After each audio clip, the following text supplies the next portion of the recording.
रंजीत रंजन जी। कौन गया था कोर्ट? पी चिदम्बरम के बेटे कार्ति चिदम्बरम। कोर्ट ने क्या कहा?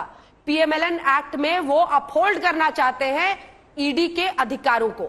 हर बार अगर भ्रष्टाचार का मामला है, अगर ईडी पूछताछ कर रही है, चाहे वो सोनिया गांधी हो, राहुल गांधी हो, चाहे वो पी चिदम्बरम हो, कार्ति चिदम्बरम हो, सामना तो कानून का करना पड़ेगा, वरना पता कैसे चलेगा कौन भ्रष्ट, किसने पैसे खाए, नहीं खाए, और अगर नहीं खाए तो साफ निकलेंगे। रंजीत जी।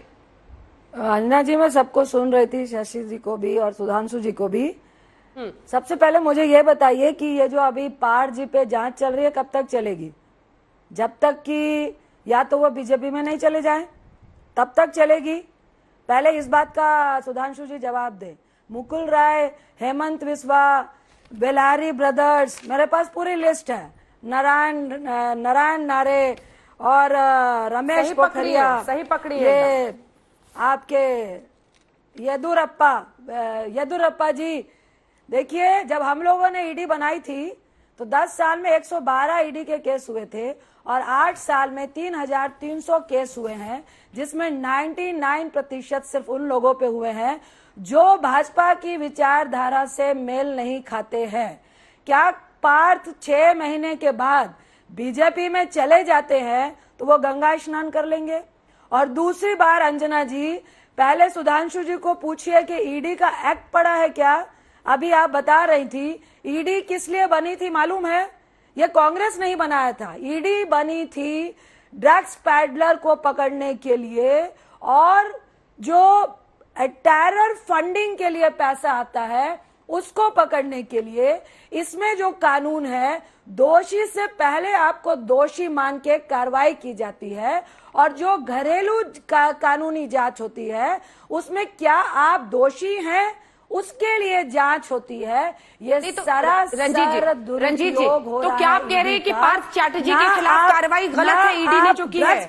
ये पैसा कभी मिलता ही नहीं, देश के सामने आता ही नहीं, क्योंकि ममता बनर्जी तो कार्रवाई करने से रही अपने मंत्री पे, तो कौन लाएगा ये पैसा देश के सामने? अंजना जी 100% मैं कहूंगी जो भ्रष्ट है उनको पकड़िए, लेकिन ये कार्रवाई दोहरी नीति के तहत क्यों? 99% सिर्फ वो लोग क्यों जो भाजपा के साथ नहीं है?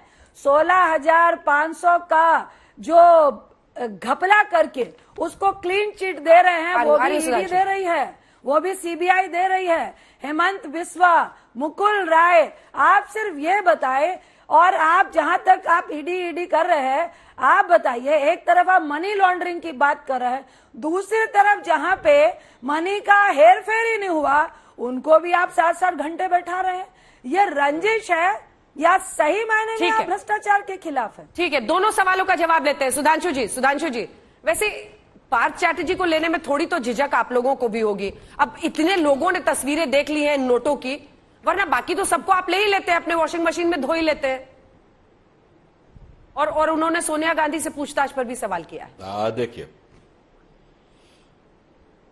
देखिए रंजीता जी की बात का जवाब देता हूं। उन्होंने पहले कहा कि ईडी ड्रग्स के लिए बनी थी, टेरर के फंडिंग के लिए बनी थी। अगर ऐसा था तो कॉफी पोसा एक्ट किसके लिए था? अगर केवल ड्रग्स की स्मगलिंग के लिए बनी थी।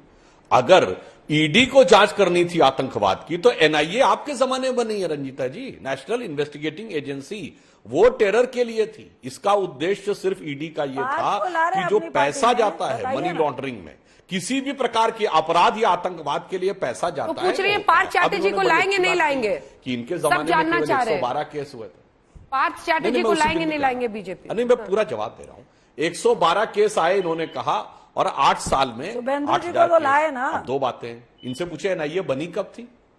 अरे जब बनी कब थी? दूसरी बात, सही बात है आपके जमाने में तो कम केस होंगे, क्योंकि जितने भ्रष्टाचारी थे उनको तो संरक्षण प्राप्त था, संज्ञा भय कोतवाल और डर था। अब जो हमने 8,000 केस किए हैं, एक मैं पूरी बात कर लें, हमने 8,000 केस किए हैं तो 1 लाख करोड़ रुपए की संपत्ति जब्त की है, रिकवरी की है। वो 1 लाख करोड़ रुपए कहां से आए?